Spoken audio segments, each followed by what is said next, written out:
And we're back for some more Sangatsu no Lion. Finally, starting episode 4. So, last episodes 2 and 3, we kind of basically spend some more time not just with Rei Kiriyama, but with the rest of the cast of characters, right? From Nikaidou to Akari to Hina, everybody has their secrets, everybody has their personal issues that they need to face, and it's a stark contrast in how they're dealing with it and how Rei Kiriyama is dealing with it, right? Those people show I talked about this in the episode discussion, but those people shows, how people would move forward in their life dealing with these sorts of situations, not necessarily a high or a big leap, but they're moving forward regardless. Rei Kiriyama, however, is not the case. He is still in the past, as I have mentioned multiple times, and he needs to face his past. He needs to face those problems, or he needs to embrace the present,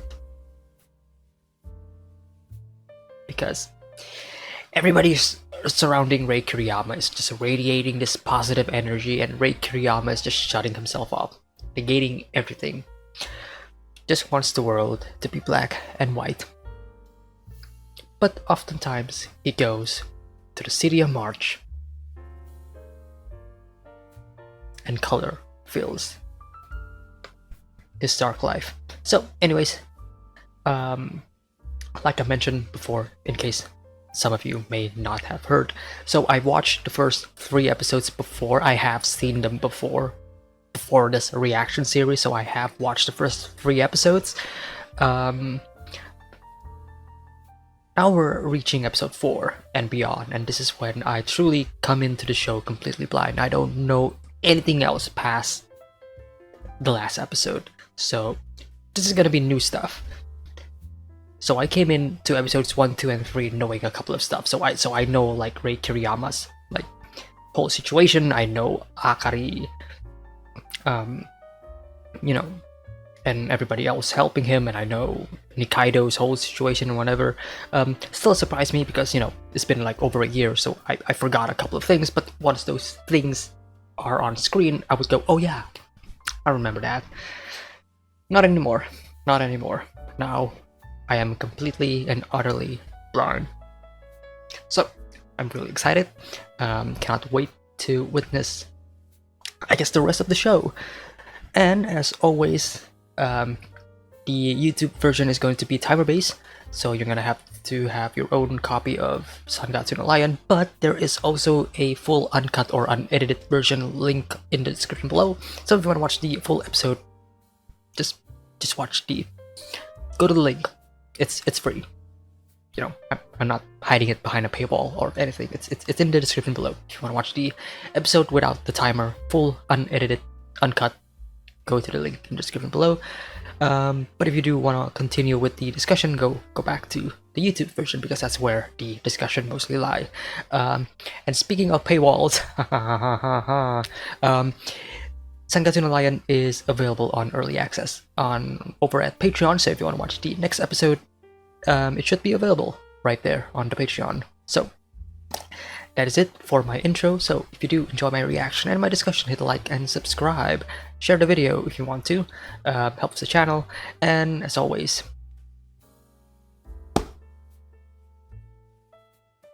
I don't know, I blanked out.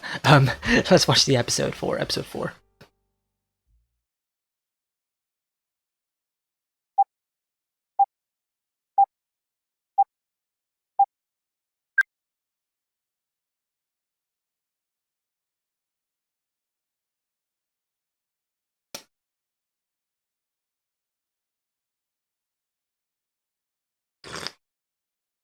Oh god, that is hot. Sorry.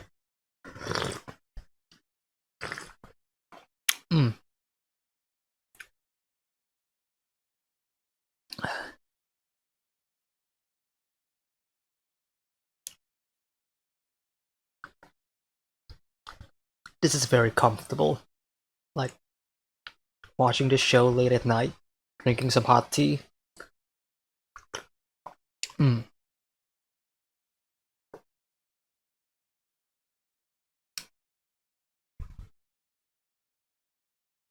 I say comfortable, but then the show is gonna like hit me right in the feels.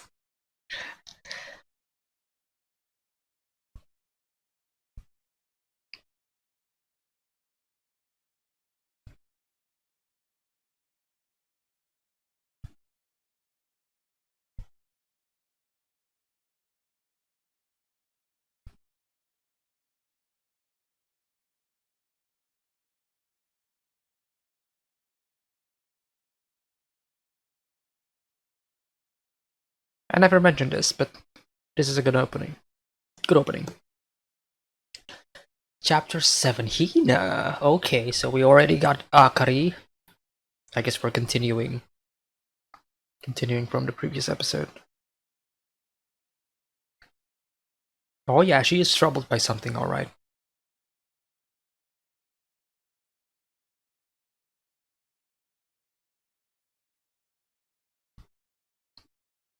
No brown colors. No colors that would suggest and feel disgusting and whatever. I talked about like um the importance of color in like episode 1.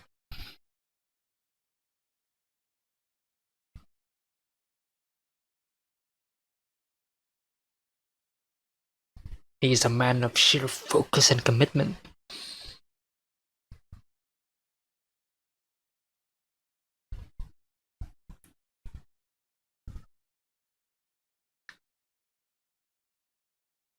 Ah, okay.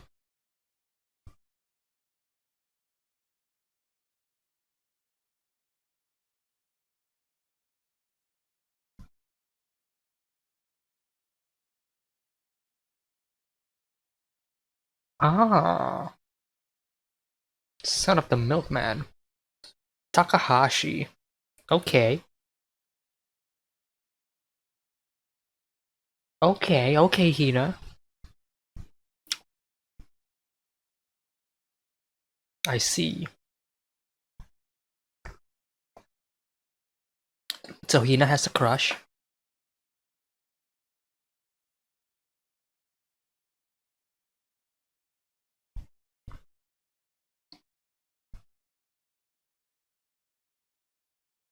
Sure.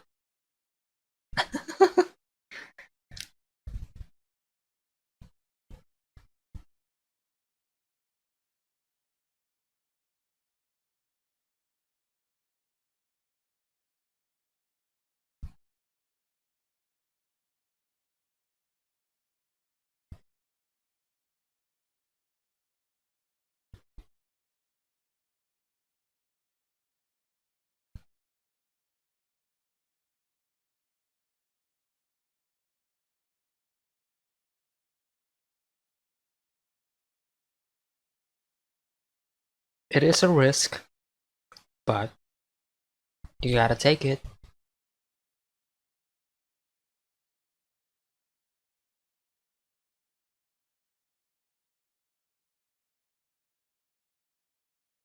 But that's so mundane, though. That's too normal, exactly. We talked about this in the previous episode's discussion about being conform about being stuck in an endless loop of normalcy, and you need to take risks too if you want to change some things.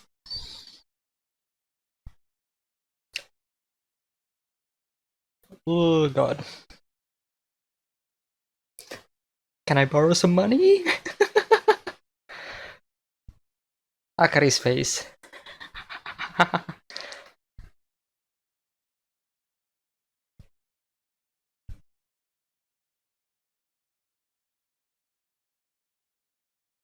Oh my god, there's so many ingredients.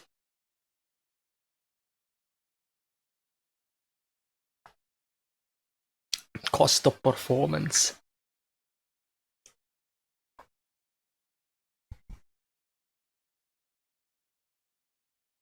So Rei Kiriyama is being paid for his matches, right? So he technically has money, right?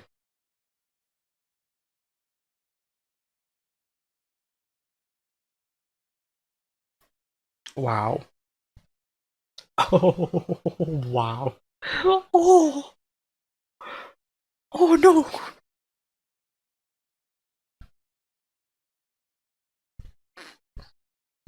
Poor Momo. Like, don't give her the wrong idea.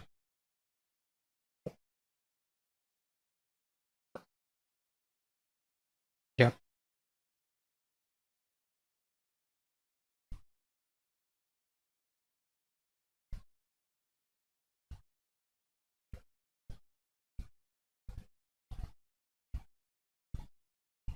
Mm.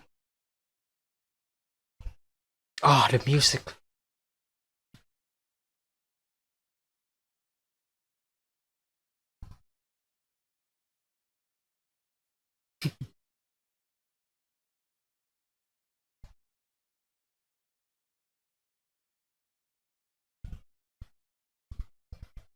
Wow. I love the red being contrasted by everything else there. Beautiful use of color. The red, green, and the blue. Back to black and white. Black to desaturated. Yeah, okay. Back home. Return to normalcy.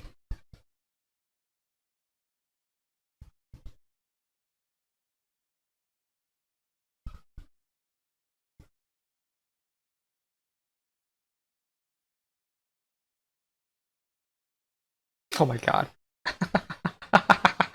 Oh my god, so chaotic.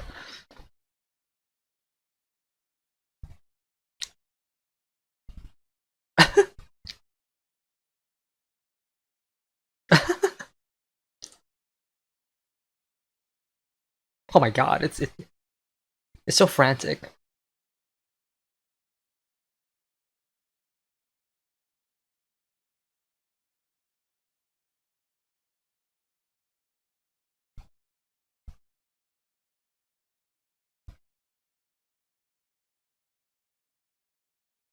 No, it's 9.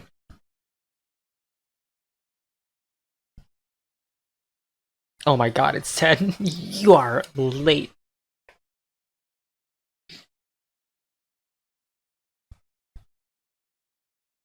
Ah, he actually buys the curtain. Hides himself in darkness again.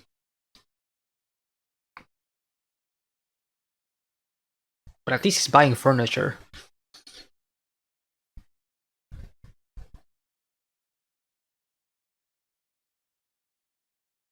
But Hina's not there.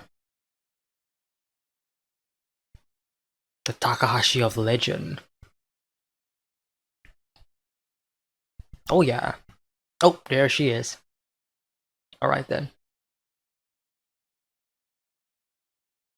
No.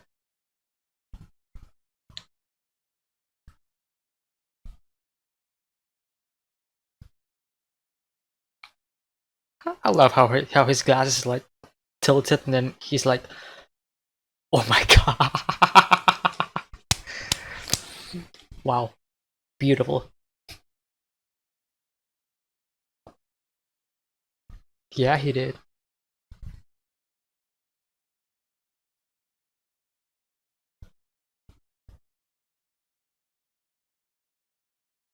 Wow.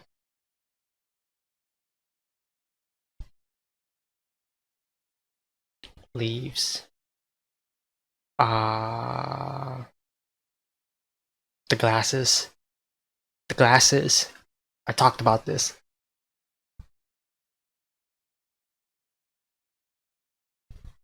What is she doing?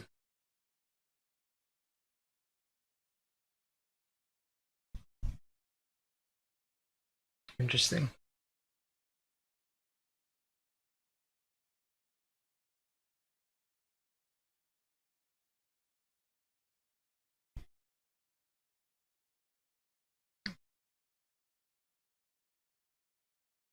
Oh no.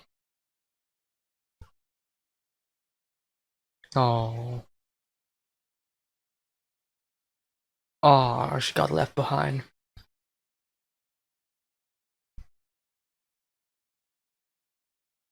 Wow, beautiful shot with the ball in the back. Wow, beautiful, beautiful, beautifully done. And here again with the single light. Ah, Kiriyama stops it. The light is Kiriyama. I love it. I love it.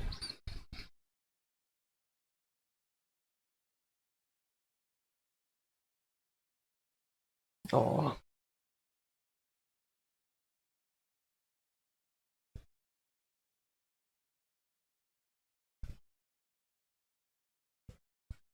jealousy.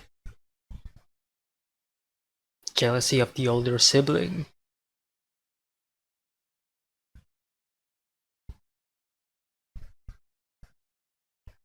Hmm.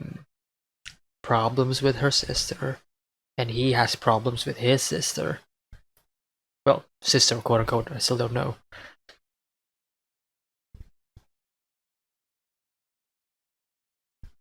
Yeah, tying back into his past.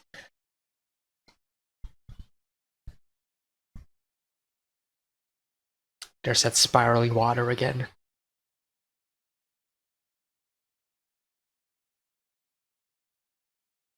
Silence. She understands.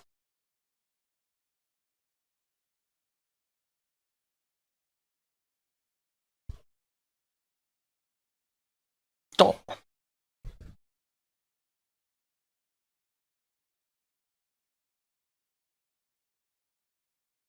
Good. Good. Share some experience. It's not just you. It's me as well. Good, good, good.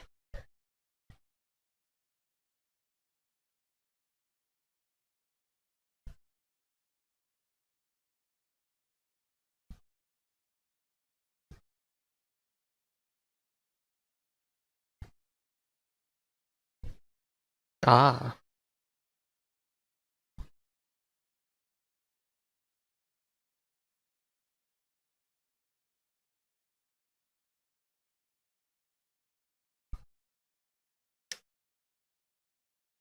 she needed that. Hina needed to know that these are words from her mom.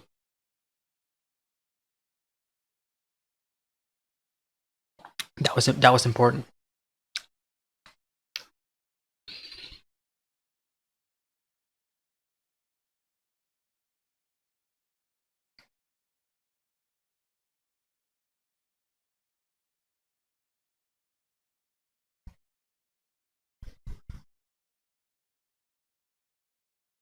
Oh no. Oh no. Oh no. No.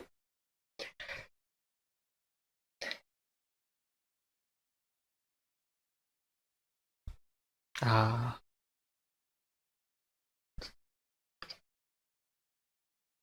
Yeah, let's let's not kill the person who you are in love with. Yeah.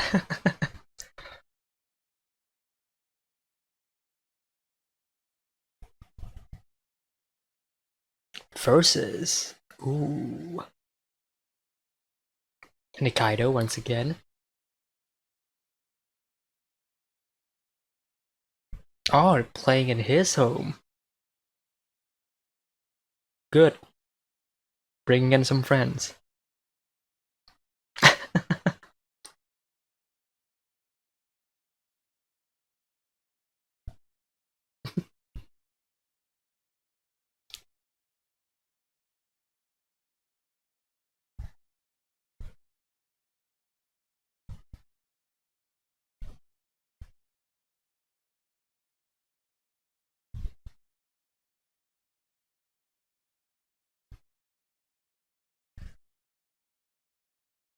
Huh.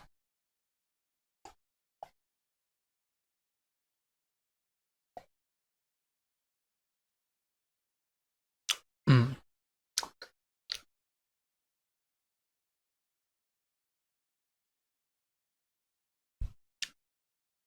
Also, Kiriyama has been wearing black and white clothes this entire episode.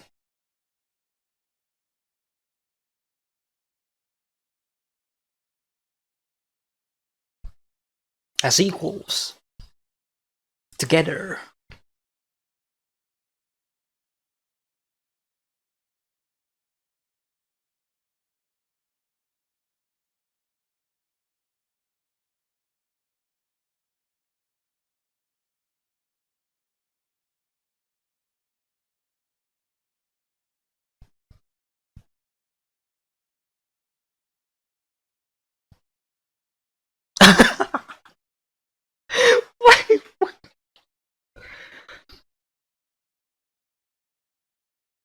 That good morning caught me off guard. That was funny.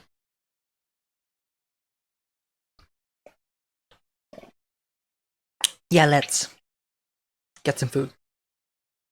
Bond together. A mech burger. Oh my god.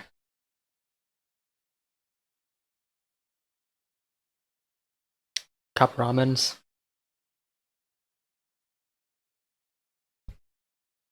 Okay. Acquaintance. Momo?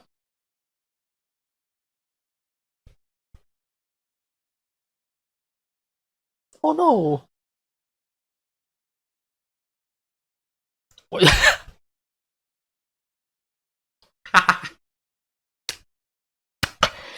She's obviously talking about Totoro.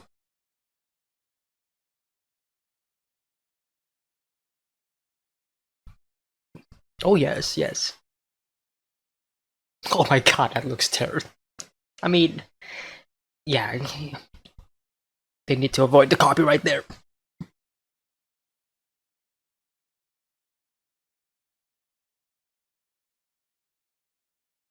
Oh my god, she is so cute.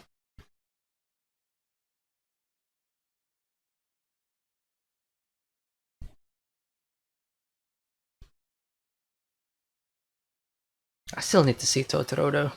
I'm sorry, I have not seen that movie yet. It's one of the only few Ghibli movies that I haven't actually watched yet. I know, I know, I know.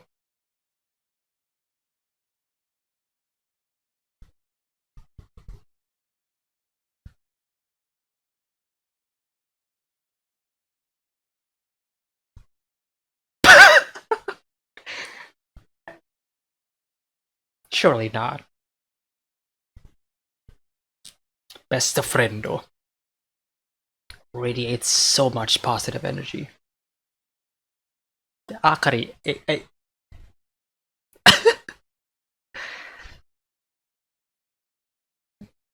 oh my god, oh my god. What? I was not expecting this. But it's making me smile. I love it.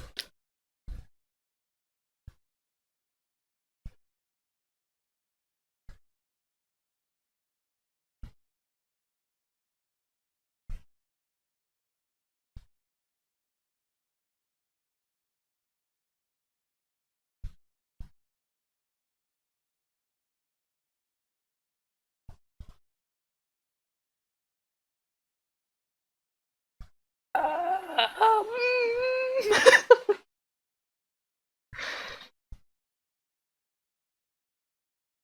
Good to know. Good to know.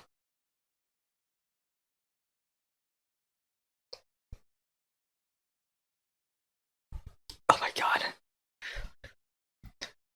This show is gonna give me diabetes. Why is every character so cute and fluffy? And radiating so many positive energy? Except for the main character.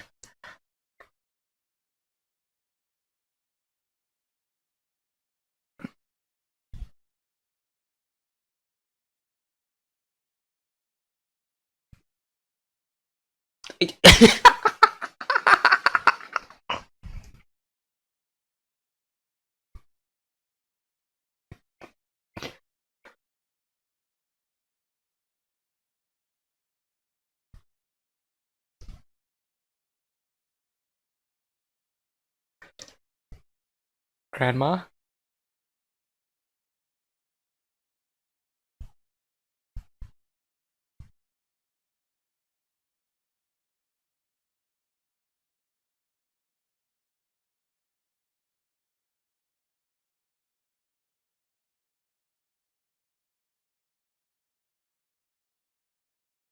Hmm. This kid.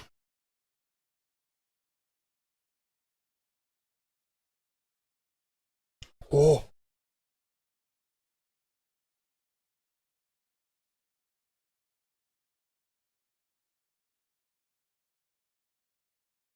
No.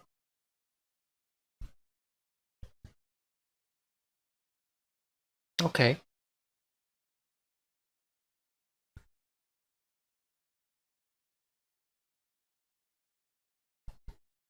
Yeah, who could it? How does he know we're here?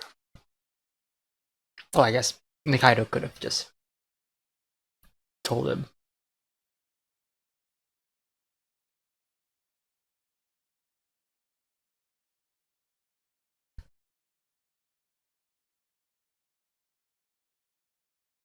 Oh.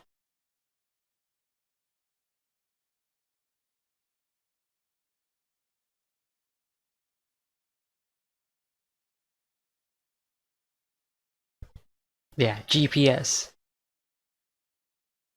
GPS. Right.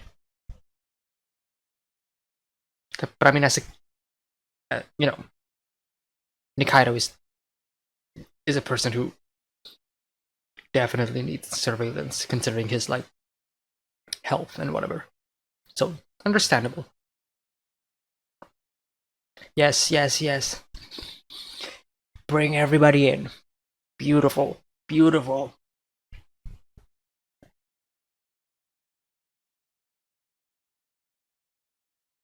Oh my god, that is the end of the episode.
Okay, so I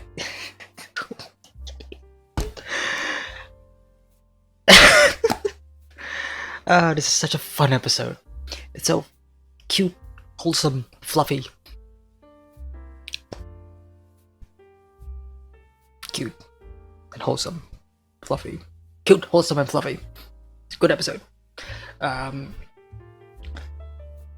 it's again wonderfully directed. Like I said, just repeating words now from like my previous episode directions, but yeah, it's beautifully animated. Some of the music is also really great. I love the music so much. The soundtrack in the show cannot be understated. It's so good. It sets up the mood so perfectly, in my opinion. Whether it be fun times, whether it be sad times, so good. Animation direction is also still spot on as always, and the visual storytelling always on point. In terms of like how story goes, it's also really fun to see some of the well, some of our characters finally meeting again, like Nikaidou meeting Akari and everybody else, kind of bonding together. You know, Rei bonding more and more with Nikaidou, and then Rei learning more and more about the sisters as well. Good stuff. Really, really good stuff. Things that I want to happen. And I am pleased. I'm 100% pleased. This was a great episode. And we also got a few like glimpses of the past as well, and we will talk about that later on. But overall, fantastic episode as well. So let us go back to the beginning. So Hina is troubled by something, and that trouble is love. Hina has a crush on a boy named Takahashi, and she wants to make food for him, you know. Typical stuff. Also love that Momo is just like drinking here. just drinking in the back. I love it. But it's also here where we talk about the idea of, no, I don't want normal stuff. I talked about this in episode 2 and 3 when Rei Kiriyama was talking about the, when Rei Kiriyama was using the train analogy of like hopping into an endless moving train that doesn't stop, right? An endless loop, an endless cycle, over and over and over again. And if you do want to stop, then you have to force yourself to jump out. And jumping out of a moving train, it will hurt. Yeah, obviously. It will most definitely hurt. And it's the idea of going out of your comfort zone and, I guess, trying something new and different. You don't know how it's gonna turn out because you've never done it before, and that's scary. You don't want to fail, and the idea of actually failing is what drives people to not move forward, not move away from their normal lives. You know, some people are content with normalcy, right? Hina herself is saying, can't you just make like omurice or whatever, you know, like just do the stuff that we know. But Hina says, no, I don't want that. That's too normal.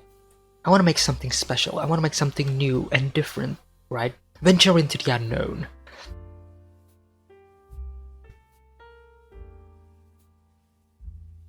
And venturing into that unknown, creating that different style of food in this sense,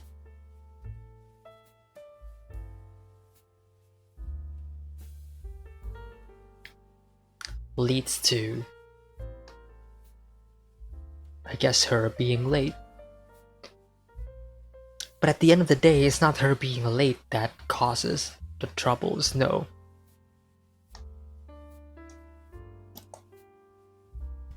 She wasn't really courageous enough to move forward, right? But I'm jumping ahead here. We will talk about that when that happens. So, what I do want to talk about for a brief moment is that Rei Kiriyama slowly kind of, you know, being there for the sisters, right? And here, especially for Hina, he cares for them a lot. He wanted to help them a lot. I mean, they have helped him, so now he wants to pay them back. And obviously, as a shogi player, as somebody who is getting more paid than his than Hayashida Sensei, then yeah, he has the money. He will help them, and he did. And that was really appreciative of him, and I really enjoyed that aspect of this specific section a lot. So the two walk out to buy some stuff, obviously using his money. Beautiful framing, beautiful shots. Hina talking about how Akari is somebody who is caring for people, somebody who would take people in without a moment of hesitation. You know, if somebody's in need, then she will take care of them. I'm sure she will make you soft and fluffy in no time. Now we know why. Because she has a thing for those types of people, and we will talk about that later. So, also mention how I love the color palette, especially how the red is like the most stark color in this whole shot, but it's fun. It's a nice accent, right? Red isn't just about danger, it's also about love. Not saying that these two are in love, no, I'm pretty sure there's an age gap between the two, but it's affection, care, right? That is the important thing. Care and attention.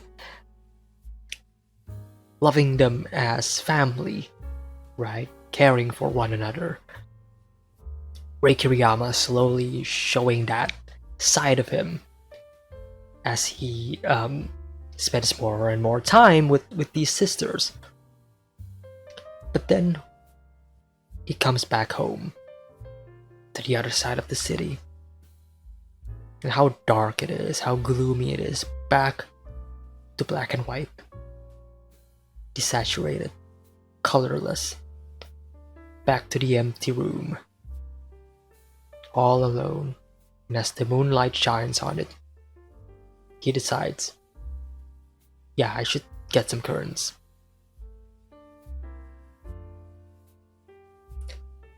So, we move on.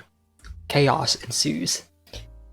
Hina, of course, is trying to make something special, but of course, not conforming to normalcy, ends up making her being late. It's sad, but this entire sequence is very funny. It's cute. It's frantic. It's all over the place. I love it. There's beauty in this chaos right now, and it's really fun. But then we cut back to Rei. He bought the curtains. He's on his way.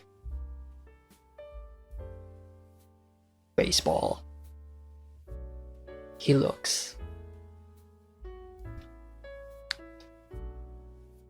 Again, beautiful shot, beautiful framing as well. The use of the lights, the tone of the shot. How you have like an equal balance between the light and the dark. And that is Takahashi. So tall, so handsome, just like a main character. Hina cheering in the back, "Ganbate, do your best."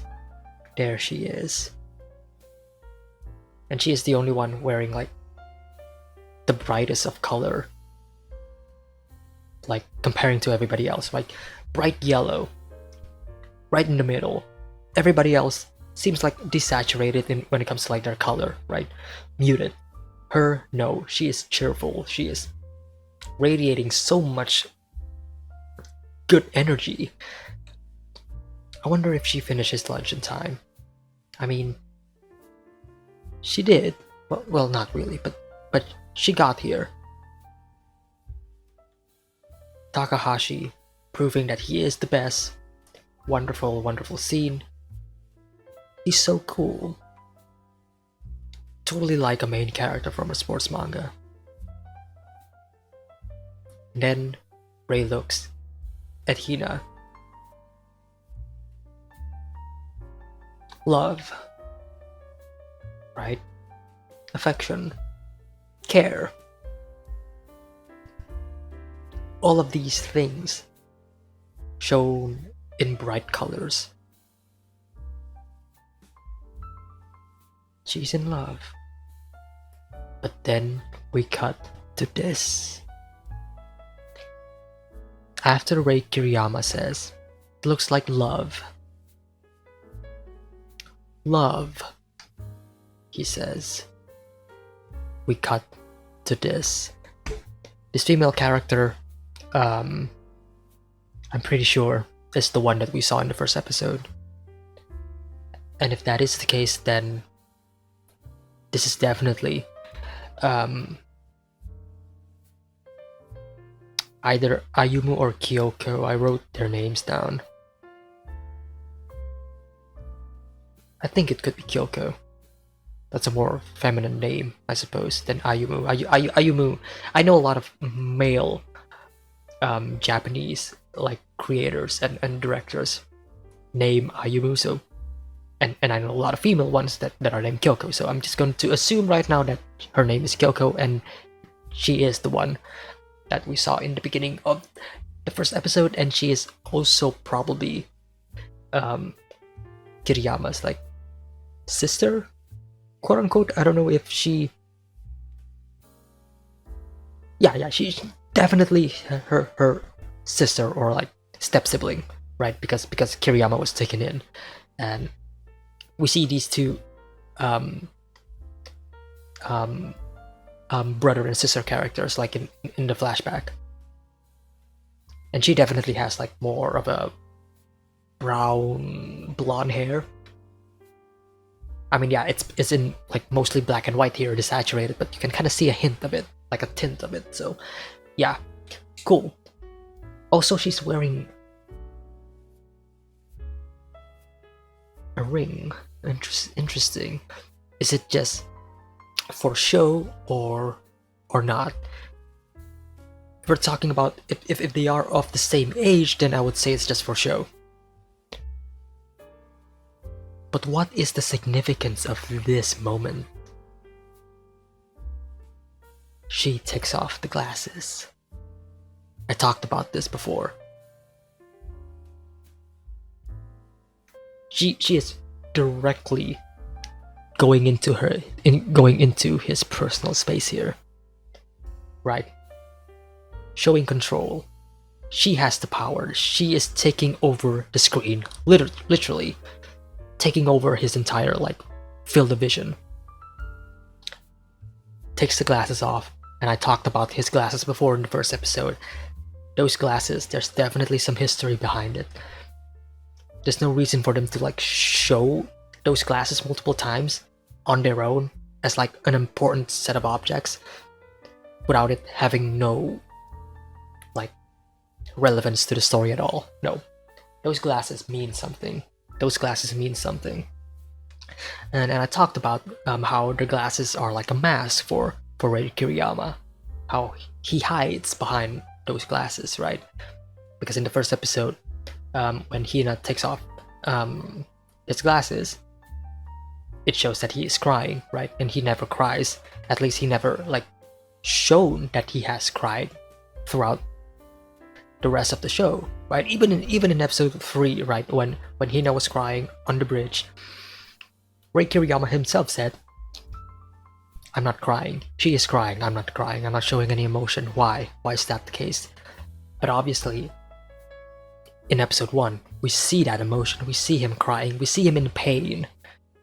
And that is only when Hina takes off the glasses, right? Even Rei Kiriyama might not know this because he is asleep, right? He doesn't know that he's actually crying in his sleep. But again, that shows his emotion. His emotion is being hidden by those glasses. And now we see another instance where those glasses are being taken off. Could this be the root of it all? Could this be the start of it? Who knows? Who knows? We still haven't seen more and more of his backstory, but the more we kind of get deeper into it, the more all of the pieces started to like form and the bigger picture starts to show. She takes off the glasses. Here, we don't see her eyes, so we cannot see her true emotion, only her mouth, smiling, laughing, sinister, right? Especially with the lighting from below, very sinister, evil, as you will. But again, like I mentioned, this is all coming from Rei Kiriyama's own perspective. And the fact that this is in black and white, again, shows that Rei Kiriyama sees this memory in a black and white manner, right? No in between, no middle ground, just black and white. Good or evil. That is the world, that is the perspective that Rei Kiriyama sees. And he is seeing this specific memory as such. And I mentioned in episode 3, I mentioned that I'm not saying that Rei Kiriyama is an unreliable narrator when it comes to like showing these like flashbacks. But again, it is also showing a situation from a character who sees the world in a very bleak way, right? I could be wrong. She could actually be a bitch. I could be wrong. But again, we still don't know what happened in the past. We're only seeing glimpses of it. Rei Kiriyama himself says his memories of the past are like faint and kind of clouded. And here he seems like shocked, confused. And she seems very sinister. This situation, this specific shot, I don't know. Because she is grabbing him. She is grabbing him.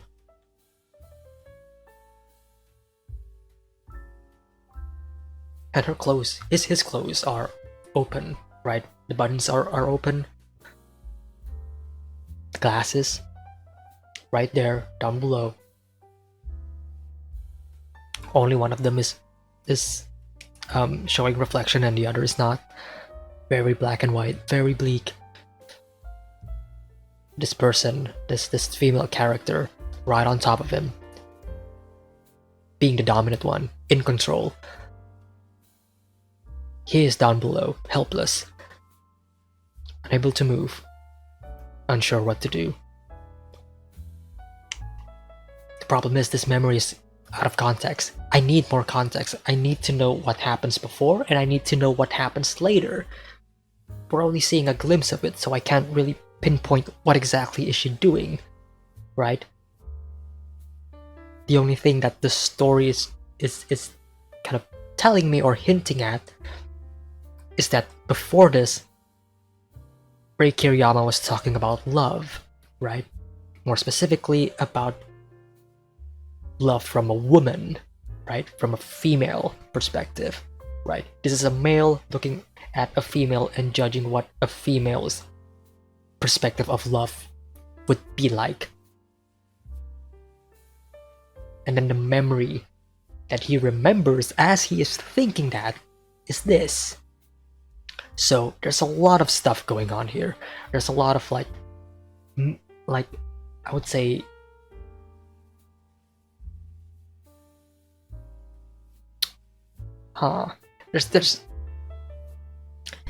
we're definitely not seeing the big picture, but there's a couple of like hints and ideas of what this may be.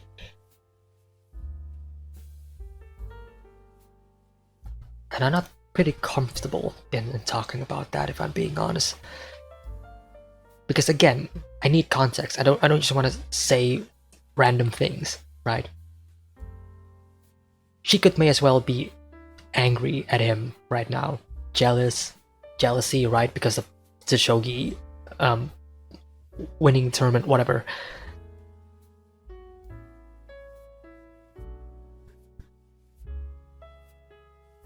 But I don't know, it's the way that she is dressed that is bugging me off. What is she trying to do here? Is she trying to make sexual moves on him? Because it kind of makes sense if we're talking about like love and whatever, and this, if that is the case, then this is a very traumatic experience for Rei, for Kiriyama, right? And that's why he is thinking of this specific moment when he is thinking of love. But again, this is from the perspective of somebody who is seeing the world in black and white, right? This is bleak. We don't know the full picture. We don't know what's really going on. We don't know what's really happening. We don't know what she is actually thinking.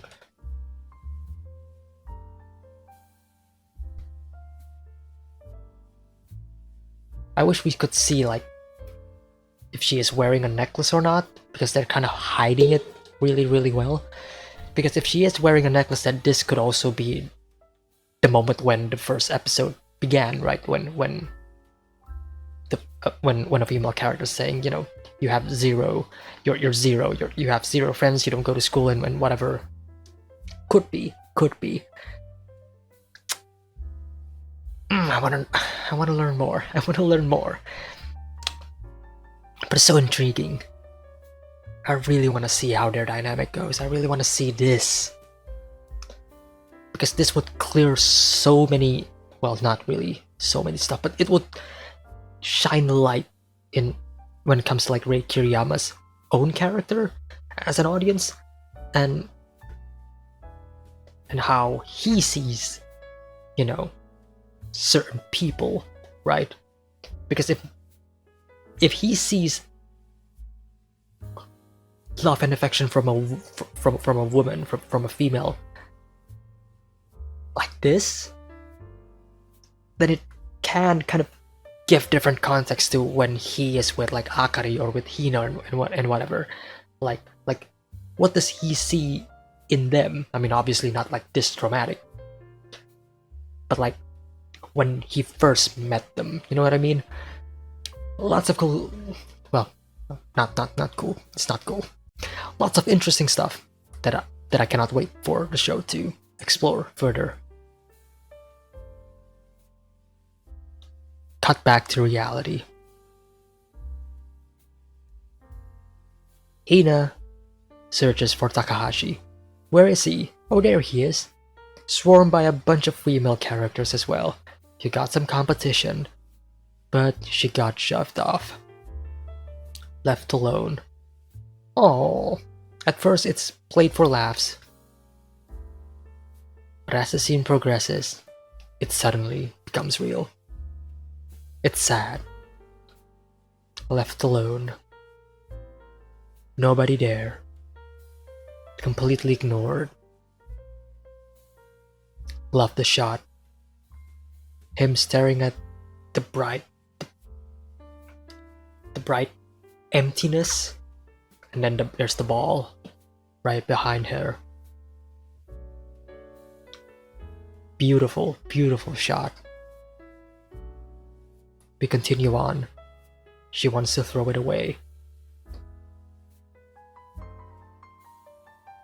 And as she does, Kiriyama comes in, stops her.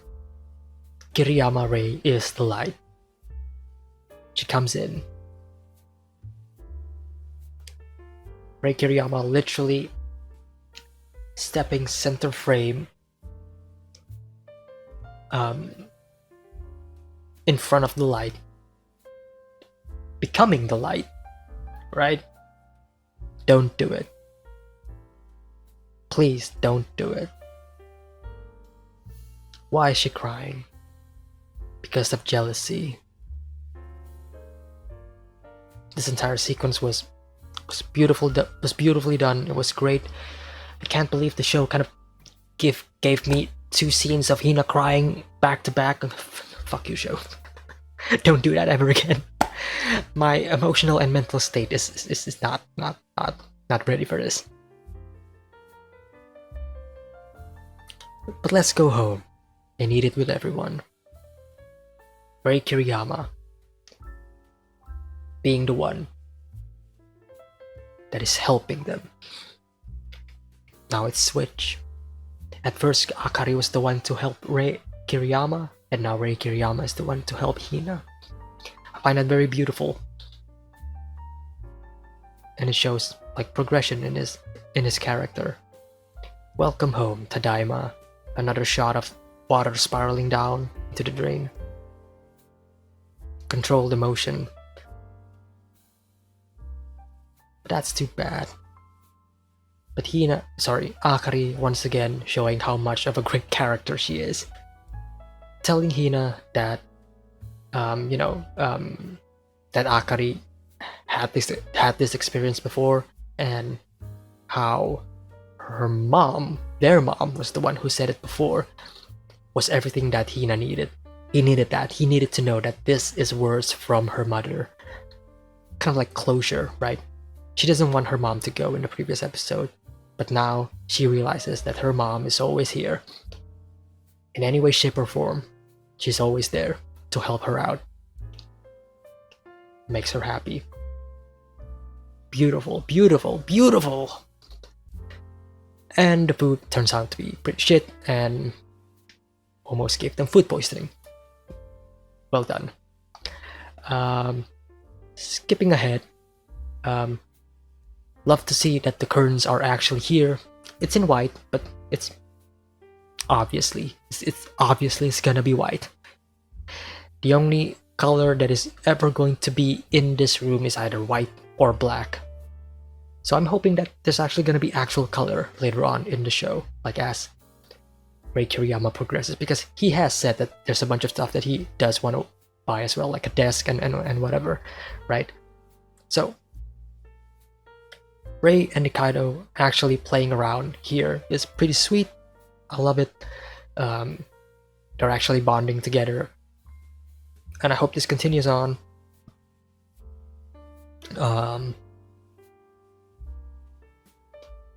Talking about shogi is really, really sweet. Unfortunately, I don't know much about shogi, but I'm pretty sure. I mean, replace shogi with chess, and I'm pretty much I can basically understand what they're saying. I don't know. I guess the only thing about shogi is that, again, like I said, I don't know like which pieces are which, right? Because it's similar, right? You got the pawn, you got the bishop, you got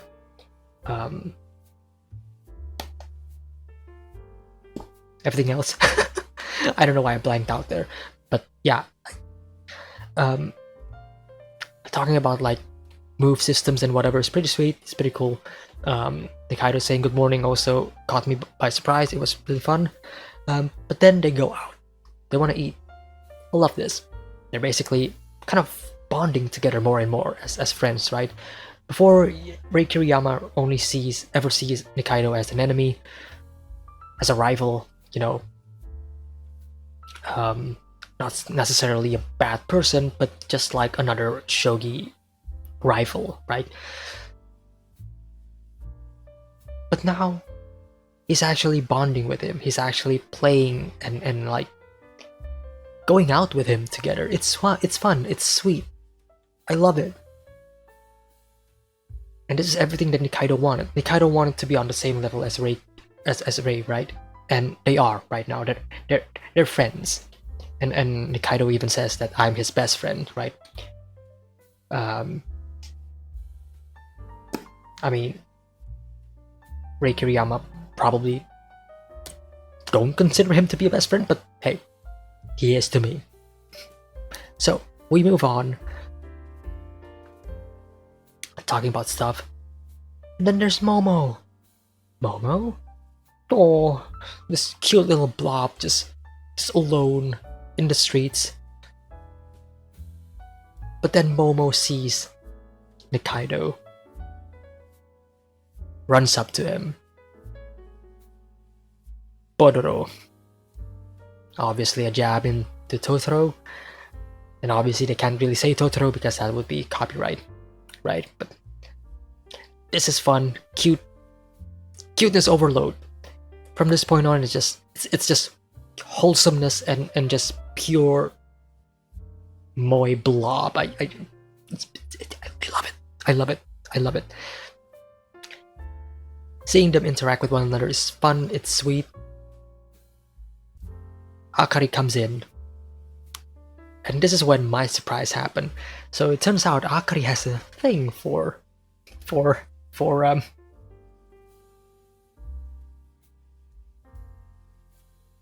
yeah. Akari has a thing for the fluffy and the squishy.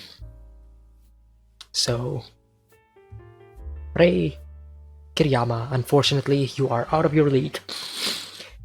I'm sorry, dude. And I guess I am as well, because I don't have much meat in me. This is fun, this is sweet, and the rest of the episode is just fucking moe blobs all over the place. I enjoyed this a lot. It's so fun, it's wholesome, it's sweet. And I wish this side of things can continue. Like, I don't want this to end. That's kind of crazy, right? I don't want this to end, but that's tying back to like wanting normalcy. I want this to be like on a loop over and over again, but we know that is not the case. We can't have that. We need to break free. We need to move forward. We need to change.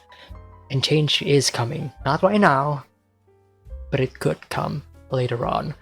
That is the end of episode 4. Right then.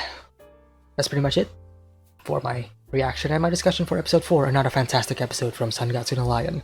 Again, if you want to watch the next episode, it is available on Patreon on early access. Links are in the description below. And finally, I guess I'll say it again, if you do enjoyed my reaction and my discussion, hit the like, subscribe, share the video if you haven't already.